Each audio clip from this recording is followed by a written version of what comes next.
Assalamualaikum warahmatullahi wabarakatuh. Saya Alfa Kusuma Dewi Hadayanti dari kelompok 2 angkatan 6 peserta Latsar Pemerintah Kota Tasikmalaya.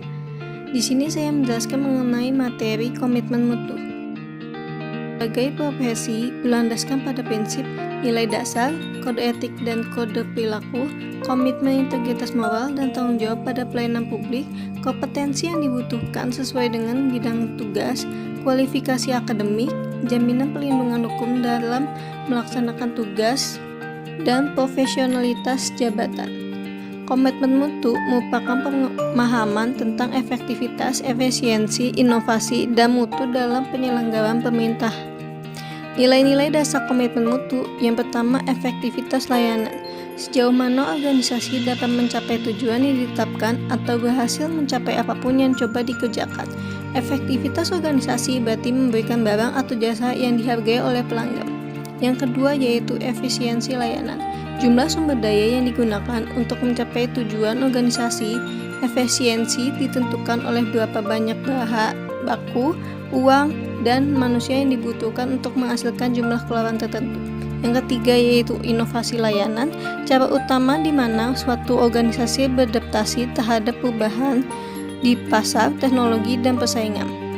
Yang keempat yaitu mutu layanan. Apapun yang menjadi kebutuhan dan keinginan konsumen, tidak ada kesalahan atau cacat, kesempurnaan, dan kesesuaian terhadap persyaratan.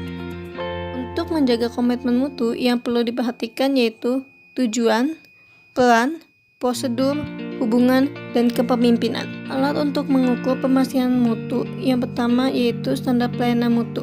Misalnya pelanggan menunggu tidak lebih dari 5 menit dalam antrian yang menjadi komitmen pemerintah dan mempublikasikannya. Yang kedua yaitu ganti rugi. Memberi beberapa bentuk kompensasi kepada pelanggan, biasanya uang, ketika organisasi gagal memenuhi standar pelayanan pelanggan. Yang ketiga yaitu jaminan. Komitmen organisasi untuk mengembalikan seluruh uang yang dikeluarkan pelanggan atau memberi pelayanan pengganti gratis jika pelanggan tidak puas terhadap pelayanan yang diterima. Yang keempat yaitu audit mutu.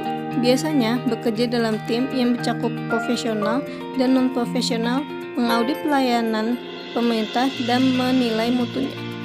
Yang kelima yaitu penanganan pengaduan, menelusuri dan menganalisis keluhan pelanggan, memastikan respon segera, menciptakan metode di mana organisasi bisa belajar dari kesalahan tersebut untuk memperbaiki pelayanan mereka. Yang keenam yaitu ombudsman, membantu pelanggan untuk memecahkan permasalahan atau persengketaan dan mendapatkan pelayanan atau informasi yang mereka butuhkan ketika mereka tidak puas dengan sistem penanganan keluhan. Nilai dasar orientasi mutu yaitu komitmen pada kepuasan publik, cepat, tepat, rapi, dan ramah, melayani dengan hati, melindungi dan mengayomi. Yang terakhir yaitu perbaikan berkelanjutan. Peningkatan produktivitas yang pertama yaitu input berupa bahan baku, sarana prasarana, atau input lingkungan. Yang kedua yaitu proses. Pemimpin yang kuat dan memperdayakan akan bekerja optimal, tanggung jawab bersama, penilaian objektif, kemampuan pendidikan dan pelatihan. Yang ketiga yaitu output berupa produktivitas meningkat.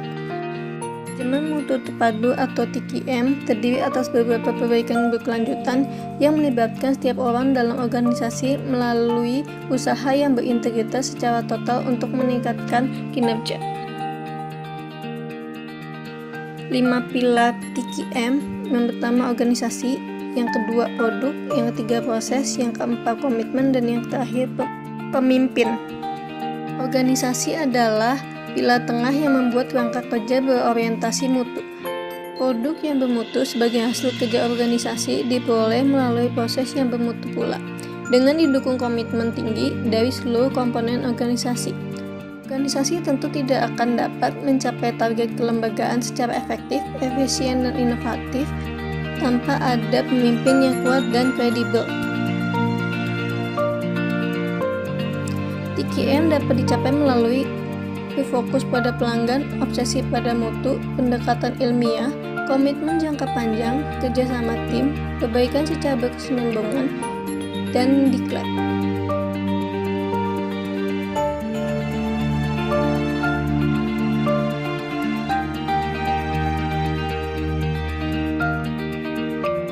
Harmonisasi nilai dasar komitmen mutu dalam pelaksanaan tugas aparatur akan mendorong terciptanya iklim atau budaya kerja unggul yang dapat menumbuhkan keberanian untuk menampilkan kreativitas dan inovasi.